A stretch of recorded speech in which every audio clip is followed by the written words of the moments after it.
দাদা টালিগঞ্জ শুধু বিশ্বাসেই বিশ্বাস রাখছে, কি বলতে চাও?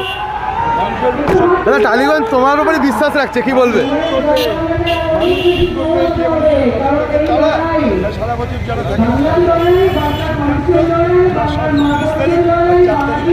থ্যাংক ইউ দাদা। টালিগঞ্জের মানুষ বিশ্বাস রাখছে, কি বলতে চাও? আজীবন রেখেছে। না রাখার কারণ কি?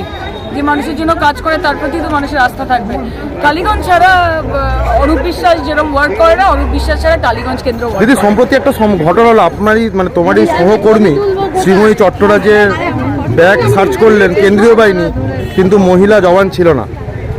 এটা তো মানে একাধারে একটা রাজওয়ারি এবং সিআরপিএফ সিআইএসএফ এরা তো বিজেপির অধীনে এসে এখানে কাজ করছে বাংলার মানুষকে কিভাবে হ্যারাস করা যায়। এবং শ্রীময়ী চট্টরাজের হাজবেন্ড আমাদের এক্স এমএলএ কাঞ্চন মল্লিক, একটা সফট টার্গেট হবে।